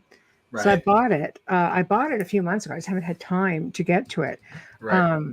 So I was just wondering if you had played with it. I'm going to. I literally. There's 11 books. It's important to. It's important to know too. Is you have the sun in the middle. About this big and. Oh my! Yeah, I couldn't do that. When you have the sun in the middle, right? And then you have the planets going around it at different paces, at different. The Venus spins backwards. It's a whole thing. Right. Nibiru, the sun is in the middle, goes like this. Right. Okay. So it has an elongated top to bottom instead of a left to right spin on it. And it is coming back. So, yeah, see, so I'd be curious to see. If you play with that one, you let us know. I have to get Because- I have to get through the actual Bible first. I've done 4 of them so far.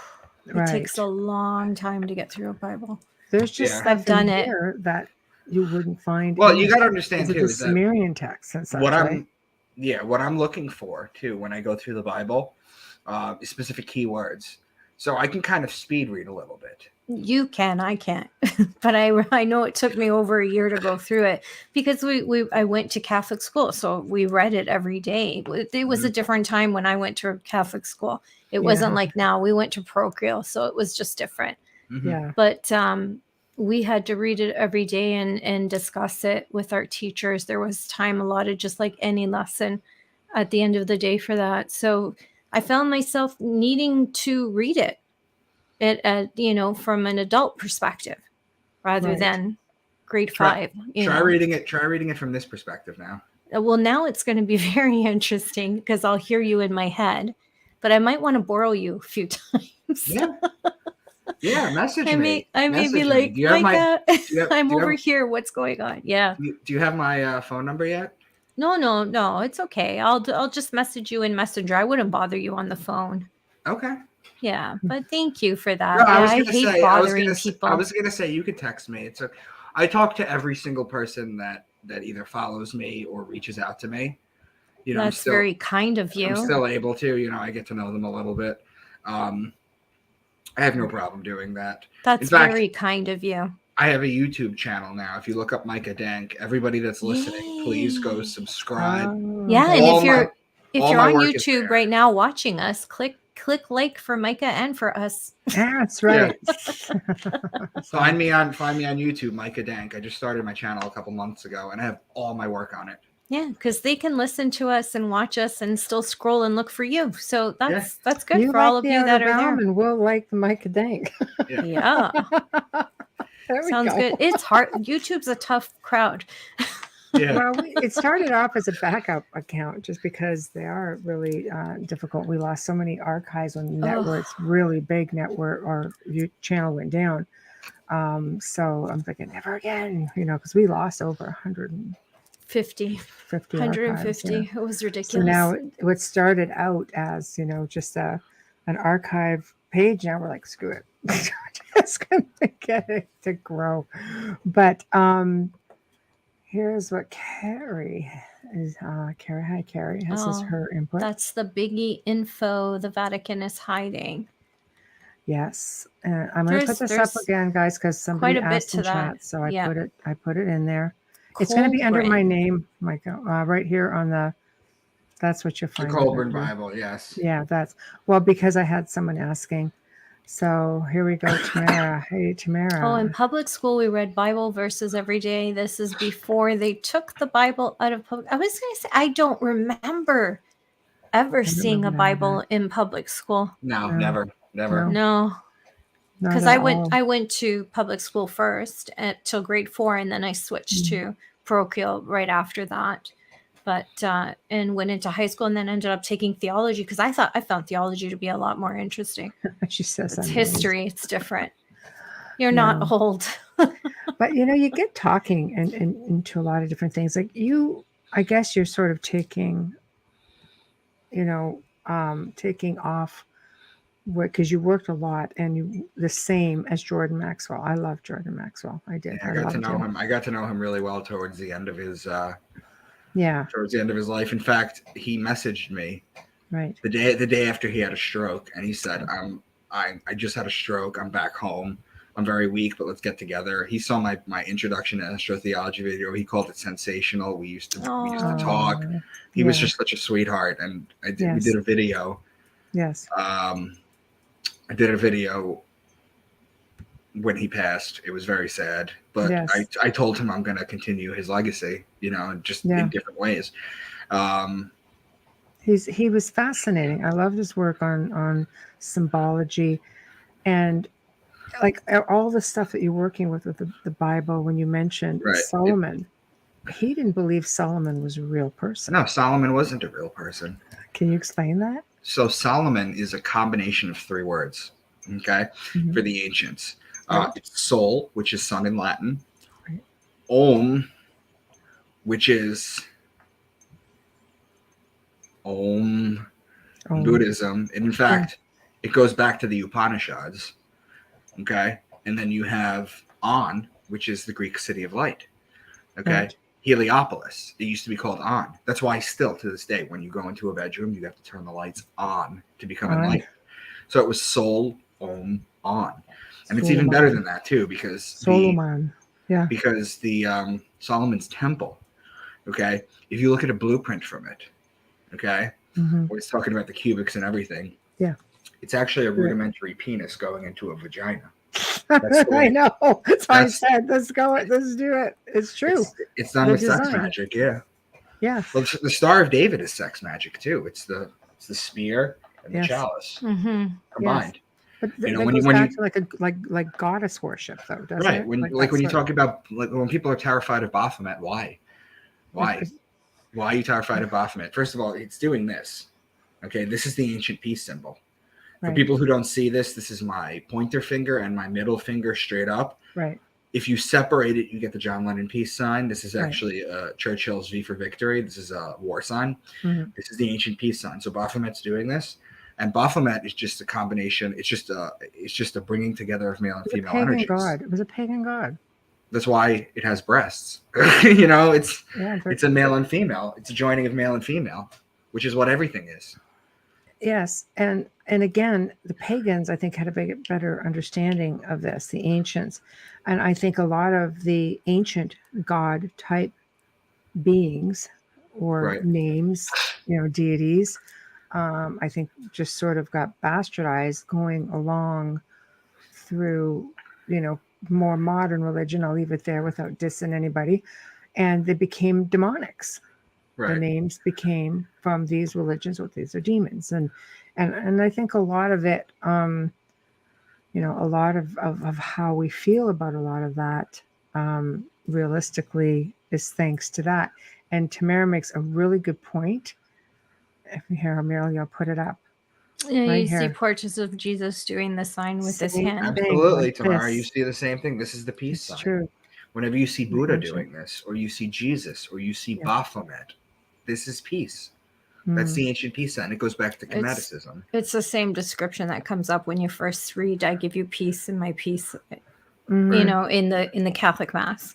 If you also notice any picture, if you Google any picture of Jesus, the priests do it too when they're saying it. Yeah. Do any picture of Jesus. Go to Google, look up any drawing of Jesus, anything of Jesus. The sun is behind him because he represents the sun. Find one picture where the sun is not behind Jesus. I know, and a lot of people think it's a halo. I'm like, no. It's not. It's not. I've read a lot of Jordan stuff, and I mean, you should come on the show sometime just to talk about the symbology of everything. I think it would blow people's minds if they understood what a lot of these old symbols mean, right down to even representations of the death certificate, numerology, the death certificate, the birth certificate, the Corporation of America, the Corporation of England, like it gets really freaking crazy. Yeah. And I loved him for that because he just made no bones about it. He goes, no, this is what it is. That was my favorite when he would say there, you better wake up and do your homework. That's right. That's right. I used to love when he said that because it was so true. He's almost chastising you in a way. It's like, just he's kind of done. Yeah. But the thing about Jordan too is that what blows my mind is that we have like search engines and we have computers and we have things that we can do now, correct? That we can use. But when it came to Jordan, he did all of this before the internet. He would go into libraries and read books, and he put together all his work. The problem is Jordan got old, and there's other people that are teaching it. Santos Bonacci, who I teach for. I teach for at his syncretism school. I just got a message from Bill Donahue today, who told me that he loves my work and he wishes it would get out there. But these people are older. I'm 38. I'm just getting started. Mm-hmm. Right. I've got it. Yeah, Amelia's going to do a station ID and sponsor ID, and then we'll get to another comment or two. Go ahead, Bubba. Absolutely. Thank you. Do You it, are do it. listening to The Outer Realm with Michelle DeRoche and Amelia Pisano, coming to you live from the beautiful city of New Orleans on 105.3 FM radio. Tonight we have Micah Dank in the house for the third time. If you missed it, don't worry. It goes into archive really quickly, and you can stream or listen to our archives in the platform that you normally use, on the platform rather. Shout out and thank you to these amazing people at Folgers Coffee for fully sponsoring our show. From day one, we love you and we thank you so much. And a huge thank you to Dr. Snick, the sonic surgeon, for our intro and outro. He is an award-winning composer and musician. You can find his music on Amazon and Bandcamp, and go check him out on social media, Facebook and Instagram. He often posts clips of his music where you can get a taste of it and listen to it, and then you can purchase it. It's almost Right. Halloween. Folgers commercials too, people. We'll air it. Yes. 3 million people will listen to it every time we air it, and it'll sit in archives forever. Promote yourself. You have to have Folgers in there somehow. We've got do our guests have been doing Folgers commercials now, Micah. It's just It's true. It's so amazing. you want to advertise. Yeah. It doesn't get more like awesome than that, really. You can advertise yourself when you're doing it. And all you have to do is go, I'm researching. Yeah. I have a Folgers. Anything. Just, you Well, know. I wrote my 7 books. You can purchase on blah, blah, blah. And then you just mention, just as long as you say it. You got to Send me a Folgers mug. I'll do the next one. Yeah, another one. We We'll had to stuck make our them all own. over the friggin' place. I Did know. you really make them? No. Michelle bought them. I had these made, and then our friends in the UK, Hamilton, White and Carl Cooks, are like, we'll make one, but we want these cups. Literally, like Hamilton was harassing me for it. I'm like, all right, but I found originals. I could not find vintage originals when I wanted them, but he got them. So I'm like, I better dang well get a commercial now. He's man. like, yeah, I like him. I was ready to drive to Michelle's, give her this mug to send it to him, and I keep the original. I know. They went right. It was one from of those Florida childish on. things. I'm I still know, waiting for right? my chips, Hamilton. I know he listens to the show. So there we go. So here we've got a comment again. Yes, I hope I'm reading this right. Vesica Pisces, overlapping circles of me and female, or did you mean male and female? The center female. of which is the fish from The out yoni. of the yoni, the vagina. Okay. Yeah, it's also the Vesica Pisces. It's also known as the Jesus fish. When you Right. take you take a circle and then another circle through it. Yes. It's a Venn diagram is what it is. It's a Venn diagram. Yeah, I'm middle Pisces. The middle part is the Vesica Pisces. In fact, John, I forget what passage in John, but basically Jesus is walking back after he was resurrected along the beach, and the disciples are in a boat and they're trying to fish and they can't catch anything. So you know they're in the water to begin with. So that's either Aquarius or Pisces. Mm-hmm. They can't catch anything because they're in Aquarius. He says, throw the net to the other side. Well, what's on the other side of Aquarius? It's Pisces, the fish. So he throws it to the fish, right? He brings in 153 fish. They count them, 153. Well, if you know what the Vesica Pisces is, you would know that the mathematical equation for the Vesica Pisces is 247 over 153. See, they knew this math back then.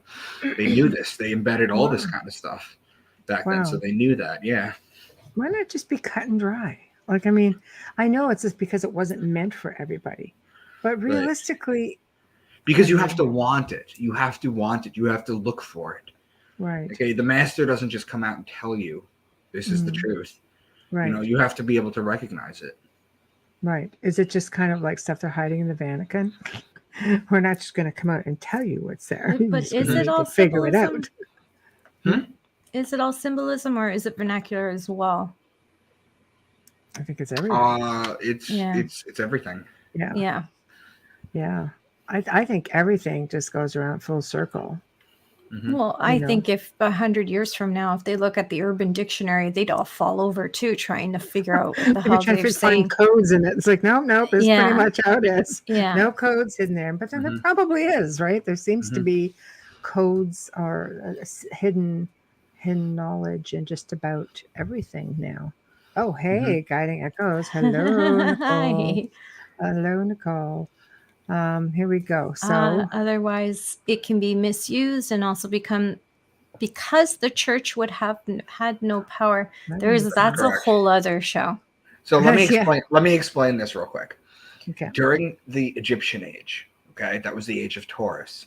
That Right. was the proper age of Taurus. That was when bull sacrifices were made. You see hieroglyphs of the bull with the horns, right? And you see the sun between the horns. They're telling you they worship the sun in Taurus. Right. They start to fade after the age of Taurus. The Jews come up in the age of Aries. That's the ram. That's why they blow the ram's horn to the sky during the high holidays, okay? They start to fade in numbers after the age of Aries. Now the Christians come up in the age of Pisces, okay? That's the two fish. Pisces is the two fish. Just plenty of murals and mosaics of showing two fish in Pisces. There are. The Pope's bath. Yep. The papal bath in the Vatican is surrounded by the zodiac. I don't know if you know that.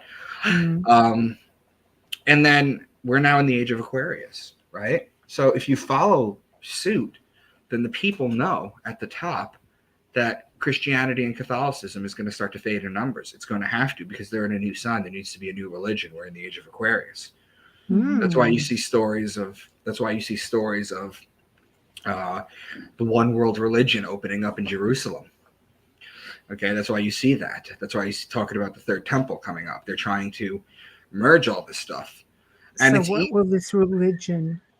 What will it be it's the called? sign of the man, right? It's the sign of the man. Okay, so it's Right. going to be the evolution of the man, the growth of the man. It's going to be twofold. Number one, spiritually.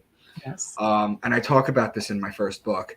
I mentioned this in my first book. We are the only people on Earth now, in the past, or in the future, that will have seen the sign of the change of a century, a millennia, and a zodiac sign. That will never happen again. It just doesn't. The numbers just don't work out. You're right. It's a very specific time that we came in to incarnate. Right now, there's a very big change of power. Humanity is going to embrace and raise. We're going to raise our consciousness, but the elites are also going to have their death rattle.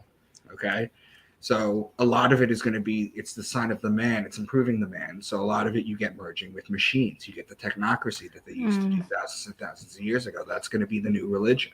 Yeah. Because how did religions spread?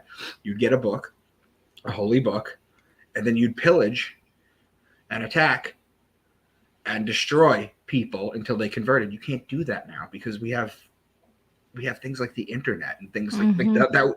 You could never organically grow a religion. And that's not even organic, but that's how religions grew. Osteen's trying.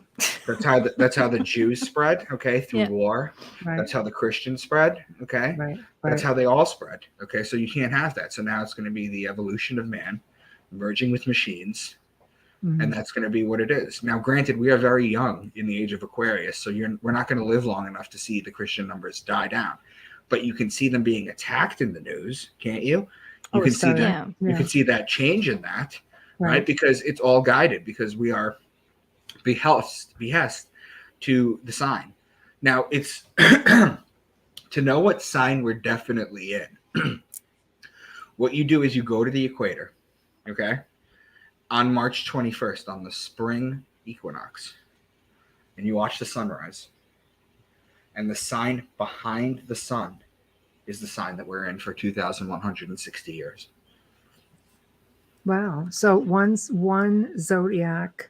How long does one astrological cycle last? It's called the great year. Okay.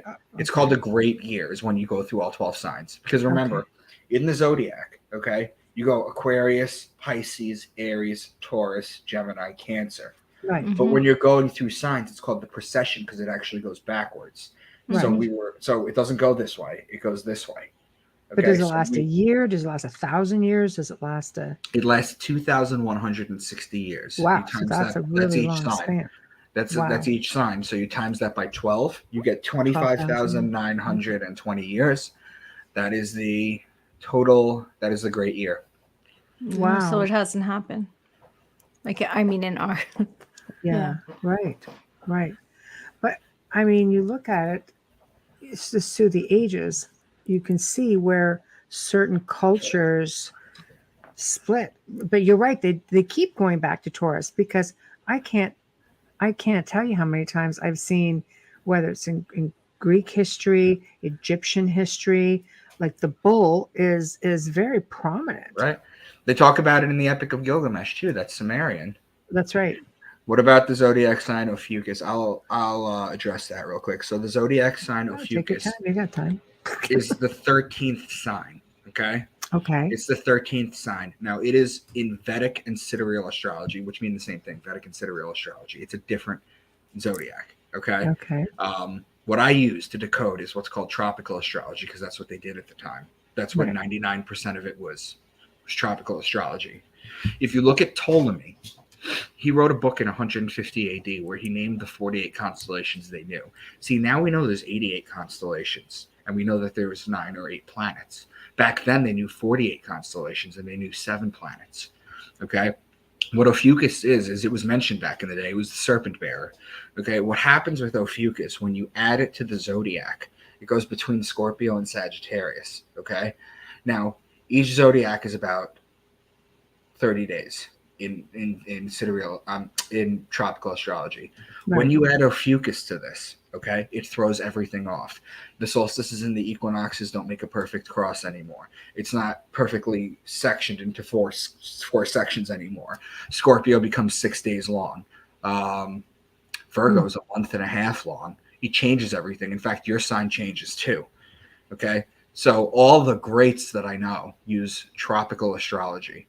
Okay, a few years ago, I don't know if it was like 5-10 years ago, they tried to like bring Ophiuchus in, and there was like a public decry for it, right? When everyone's like, I'm not this sign, I'm not, so that they let it go. That's not me. I'm not a snake. But the reason they tried to bring that in was because it brings you further away from being able to decode it the way that I do. Okay. Because my daughter's like, I'm not a Libra. I go, yes, you are. Yeah. Stop it. We're not changing it. Yeah. She's like, I'm on Virgo. I go, no way in hell are you a Virgo. I can't. Anyways, Right. it's the whole Pisces thing. Right. The people who are more susceptible, or that's probably not the right word, but the people who are probably best predetermined to understand what I teach are the human signs. So in the zodiac, you have Aquarius, the man. Okay. Then you have Gemini, the twins. Okay. Yeah. Then you have Virgo, the woman. Then you have Libra, the man with the scales. And then you have Sagittarius, the man on the horse. Right. Every other sign is an animal. Okay. So the human signs tend to be, they have a better ability to raise their consciousness faster. They have an easier time with this. Right. The bull, however, has been worshipped repeatedly. Yeah, you know Michelle's a And Taurus. it's wrong. You tell I'm a Taurus, however. No, so yeah, no, I do find it. I do find it really interesting. Do you think this is just really in books with scriptures, historical books, where they wanted people to, to really fight for it? Because like you say, the knowledge is there for those who want to understand it. Before 325 AD, during the Council of Nicaea, Yes. Christians were known as Helionostics. That was their name. Right. And Helios means the sun in Greek. Yes. And Gnosis means knowers. They were sun knowers, sun worshippers. Right. Okay, they knew this. Okay. Yes. Constantine made everything literal Christianity. Before then, they used to worship the sun. And that goes back to Akhenaten. Akhenaten was the first person to start monotheism. It's not it's not an Abrahamic religion. And we saw how that ended up for Akhenaten. Yeah, and it's not an Abrahamic religion that the it's Jews started monotheism. That's not it at all. It happened many, many hundreds of years before with Akhenaten. Yes. Who told everybody to worship the sun god, and that's basically what Jesus is. He's the Piscean solar deity. Right. Okay, in the pictures of Jesus online, the sun is always behind his head. Even in baby pictures, when he's in the manger, the sun's behind his head. And they think it's a halo. I know. They think it's a halo. It's not a halo. It's the sun. No. Yeah. No, it's true. Got another comment coming up. People, they go. I can't even say that word, but they tried to bring Ophiuchus in around the time Planet X Nibiru started to be talked about more, mid-90s. That's when it was? No, it had to have been later than that, because I was young in the 90s and I didn't know astrology back then. Ophiuchus tried to be brought back, I think, 5-10 years ago. But maybe they It did back was- then too, Carrie. I don't know. It wasn't that long ago. It was definitely within the last 10 Everything years. Because it's a recent resurgence memory now. that I have. It's a recent memory. It's a everything does recent a memory, and resurgence I'm and going by cycle. my daughter's age, being old enough to understand it. Right. And that Yeah. whole thing that if your children are under 5 years old, they're on the new zodiac is nonsense. That's nonsense. It's Don't- just so stupid to even think that. I'm sorry. It's Right. just so stupid. Honestly, Right. how do you do that? And Right. that's just crazy. Yeah. See, that's what Nicole says also. Nicole, by the way, has a show every Tuesday, 7 p.m. Eastern called Guiding Echoes. Check her out. So she heard about it 8 years ago. Carrie said she was studying it back then in the 90s. Yeah. So Studying it when it came to mainstream are two different things. So yeah, I think things have Yeah. a way of having resurgence. Like they'll come back around if they there's really some kind of tried. interest. Yeah. They really tried to push this, though. I mean, it wasn't newspapers. They were trying to change things in the charts Right. and And then it was a huge pushback. Thank horoscopes. It God. was just crazy. It was a Right. huge pushback. Thank God. I was Right. dying of laughter because You're welcome. I'm like, But you do understand that, like, okay, so I've been on your show 3-4 times already. Okay, does the stuff I Yeah, talk okay. about make Yeah. sense? Yeah. Does Well, it it make does sense make to sense. you? yeah, of course it does. Of course it You does. wouldn't Because be if you asked to add come a- back. Exactly. No add- freaking hell, no. If you No. add Ophiuchus, Right. all those patterns die. All of them. Yeah, and it's just, I think people like to hold on to their sign because first of all, you were raised to it and with it, and we were really, when I was a kid, a horoscope was a big deal. Yeah. I'm 53. Like a horoscope was a big deal. Horoscopes are actually- big money. You How are you actually 53? big money in the books. Pardon? I said, how are you 53? I'm 53. I was born in 69, but thank you. I love you even more now. I thought you were like 40, 41. No, I wish. I stopped counting at 39 In though. spirit, My in birthday every spirit, year I'm okay. 39 in March 19. 39. Wasn't that like a George Burns joke? I don't know. I just that's what I do. That's all I'm saying. I'm like, I'm 39. Don't change the damn candle. Like growing up, there was so much. We were so intrigued by the horoscopes. We would grab our Toronto Sun or our Toronto Star and go through and see who we were because we were taught that's who we were rather than us understanding and trying to figure out Think about that. That's we big are. money. That's a big industry. It was as a well. huge industry, probably as big as the diet industry back then. Sure. And I mean, books were being sold on newsstands every year. The year horoscope, it was just crazy. And I look at it, and as much as I am a Pisces, there's a lot of that sign that I am not. Well, you got to You know, understand and- too is it's your whole chart Yes, that makes up who you are. It's not just your sun sign. Your sun sign's just the beginning. You have that's your what I ascendant, wanted you to explain You have because your sun sign. You have your moon. You have your ascendant. Those are known as your big three. They play a big part. There is a lot. I have a whole Yeah. book that was gifted to me that is all about me and my astrology. A big, Yeah, I I think I put you guys in touch with my astrologer, didn't I? Well, she's coming on the show. yeah. Fantastic. We have her booked You're gonna shortly, love her. soon. She is my astrologer. Like I don't care who uses her, but she better never leave. She's so accurate and so on point. She's actually remember the kids book? She helped me Yes. co-write it. Oh, that's nice. Right. That's nice. Yeah, I'm just saying, like, I'm glad that you said that. That's why I made mention of it because a lot of people don't realize that there's so much more to it.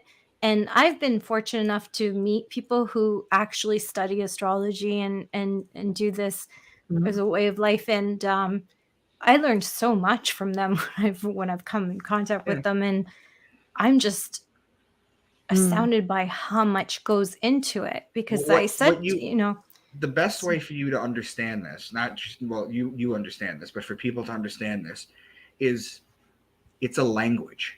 It's not. It's literally a language. Okay, Dane Rudar says. I like that. Astrology is a language. Yes. If you understand it, the sky speaks to you, and it does. well said. Yes. Yes. Well said. No, I like it. I think. You said how many books did you say you were doing?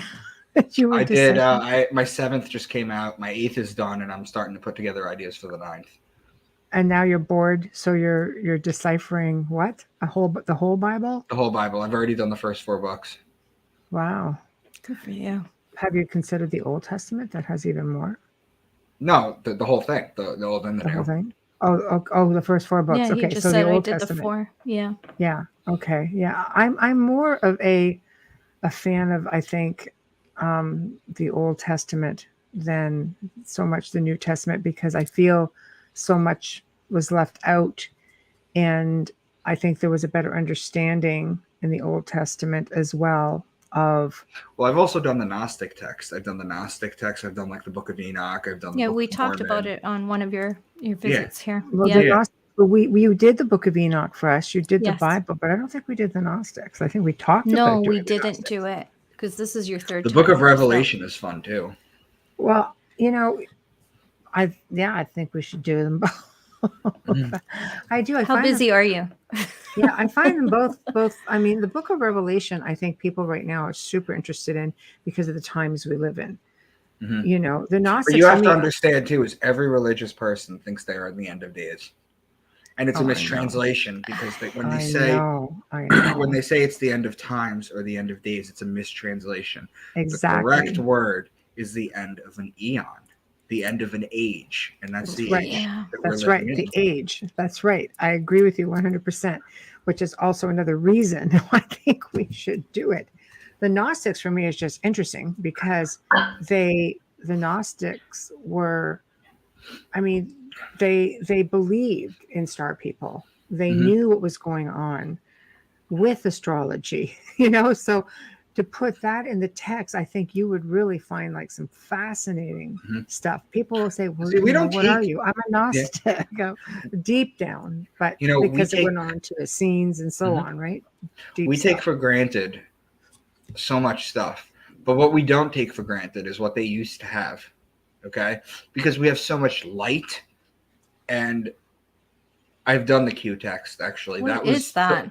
So the Q text is the original writing that the 4 Gospels derive their information from. Oh, okay. Okay. Now, it was hypothetical for a while until it was found recently in the last 100 years. I forget when. Right. Okay. I've done it too, but there's bits and pieces from all 4 Gospels in it. It's basically where they derive their information from. But like I was saying, we have light pollution, we have noise pollution, we have cloud seeding, we have all this kind of stuff. The ancients used to go out at night and they would see the entire universe. Yes. And they would see things flying around in it. And they would be Yes. like, oh, that's Zeus, or oh, that's that, and he's mad and he did this. Right. Then what they do is they tell the kids that. And then the kids grow up and they tell the kids that. And then they grow up and then tell the kids that. And then eventually we got old enough, we got good enough to be able to write this down. And then they just became stories. Right. Yep. With broken telephone in between interpretations and perspectives. For sure. Yeah. A lot of it's been misinterpreted. You have a lot of theologians that have come in and straightened some of it out, just by doing proper research and exploration. But there's still so much left to interpretation that needs to be straightened out, because people, they take it really literal. And I mean, I've done a lot of radio shows. I did one recently with a friend of mine, and it was very Christian. And I have all the healthiest respect for people in the belief system. I completely believe that if it makes you feel good and it makes you feel strong and makes you feel empowered and faithful, and oh my God, do it. But it was really strange because, he would say things, and when I would explain things, they just didn't know what to make of me, I think, more than anything. Yeah, they look at you like you're an alien. You know what? I think they saw the wood hair and was, she a witch?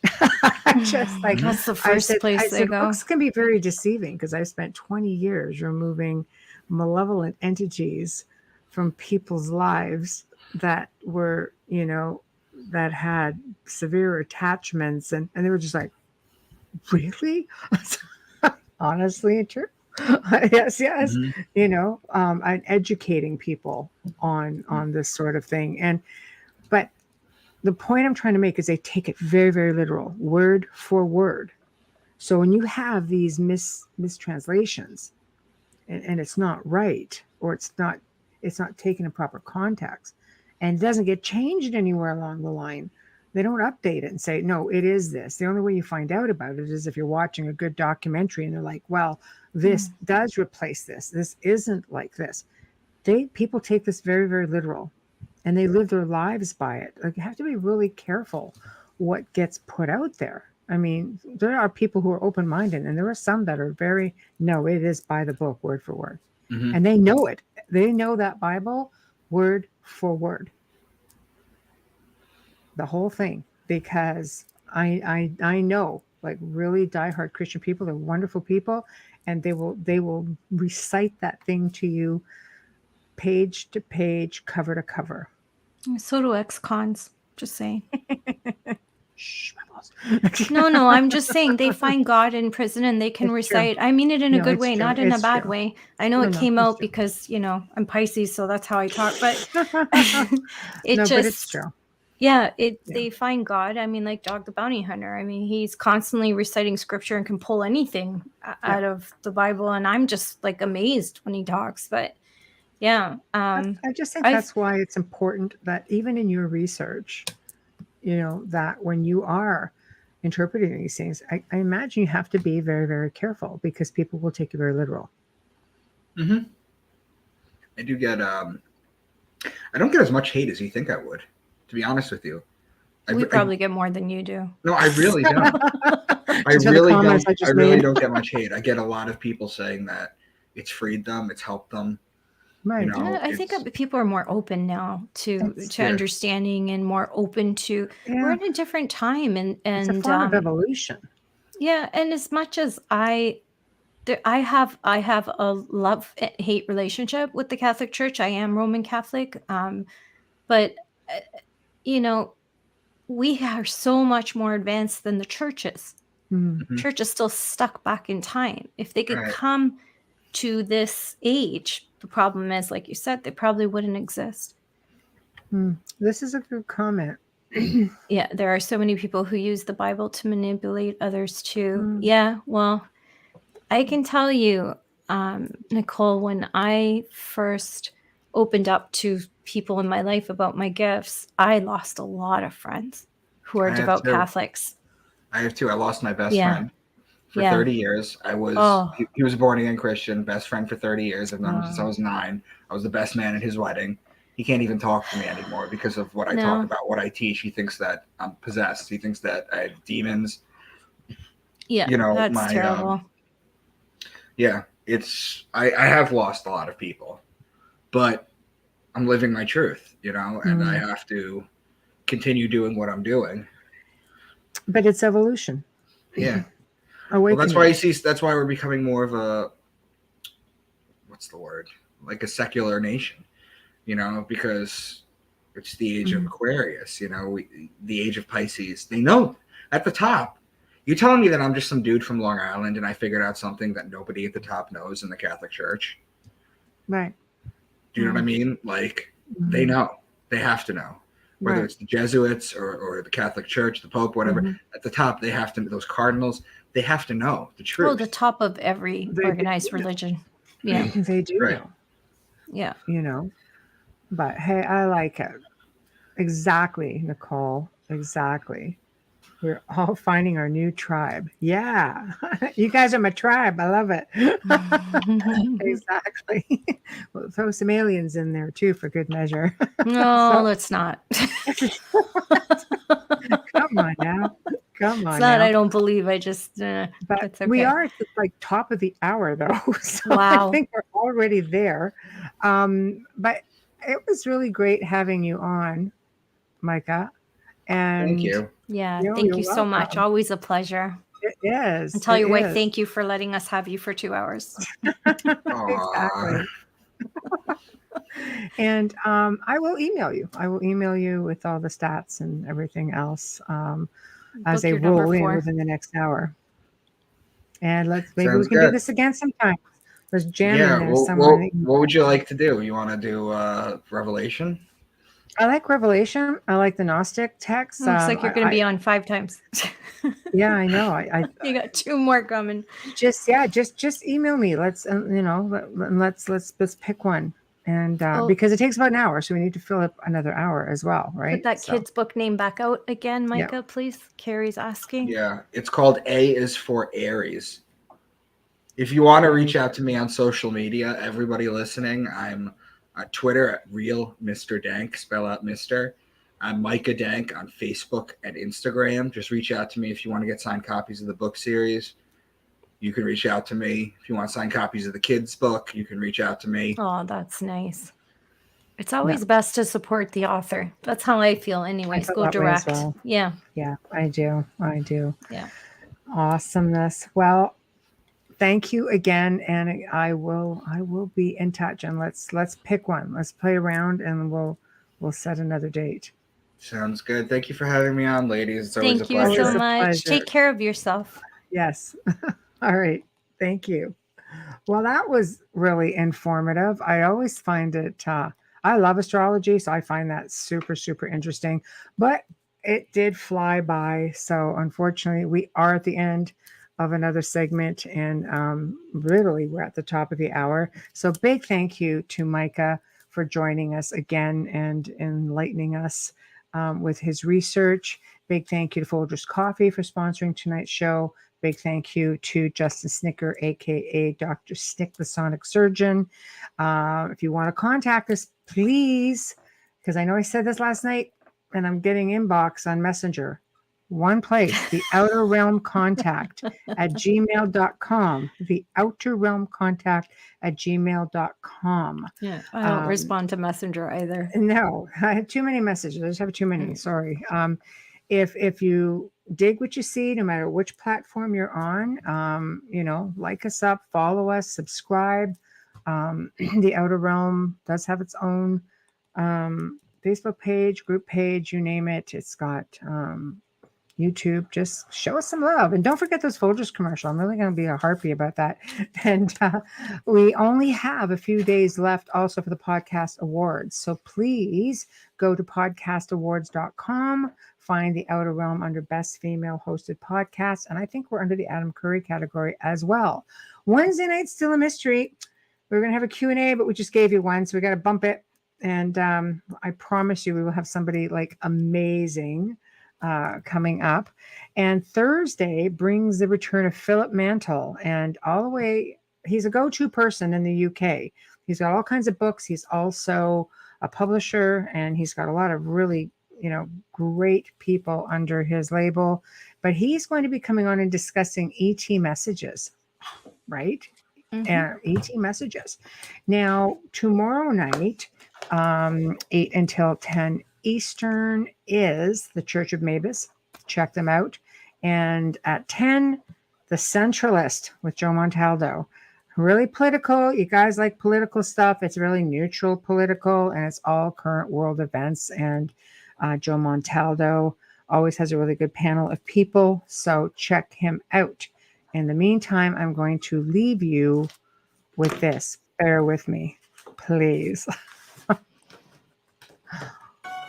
It's time for you to get out and nominate your favorite podcast. It's time for you to get out and nominate your favorite podcast. There are 5 shows I want you to consider for the People's Choice Podcast Awards, the longest-running premier awards event in the podcasting space, open to shows worldwide.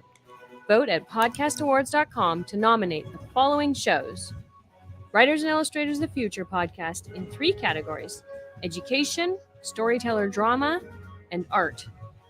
This show is based on the world-famous Writers of the Future contest created in 1983 by L. Ron Hubbard, and provides advice and tips from contest judges, international best-selling authors, world-class artists, contest winners, and industry professionals for writers and illustrators wanting to take their next step, along with needed inspiration to keep going.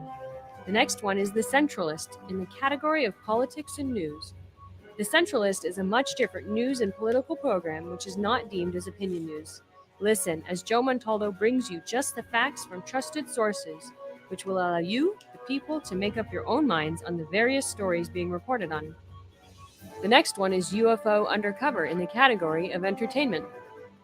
This show brings you some of the most revealing and current research that is being done with respect to alien abductions and contact. Host Joe Montalda has been an abduction researcher for over 35 years and is uniquely qualified to bring you live interviews with some of the most well-known researchers in ufology. The next one is The Outer Realm in the category of Best Female Hosted Podcast. The Outer Realm is a very popular show hosted by Michelle DeRoche and Amelia Pisano, which has millions of listeners each week. They are well known for their laid-back, roundtable style of interviewing. Together, this dynamic duo brings you the best of the best, with guests from around the world who are well-versed within their respective fields of ufology, paranormal, cryptozoology, folklore, and anything else that would be deemed outside the realm of normal. The next one is Chasing Prophecy in the category of Society and Cultures. Take a ride down the rabbit hole with Jenny Nicasio, Sean Kelly, and Jason Iampietro, where each episode brings a roundtable approach to conversations about supernatural phenomena, hidden secret societies, underground bunkers, magical conspiracies, the paranormal, cryptic creatures, aliens, ghosts, legends, and myths from around the world. Chasing Prophecy dives into topics that entice the imagination and seduce the mind, some of which are taboo. So go to podcastawards.com to vote for these 5 shows and any others you enjoy listening to. That's podcastawards.com. Take a moment and go out and vote. Well, guys, have a fantastic weekend. Good night.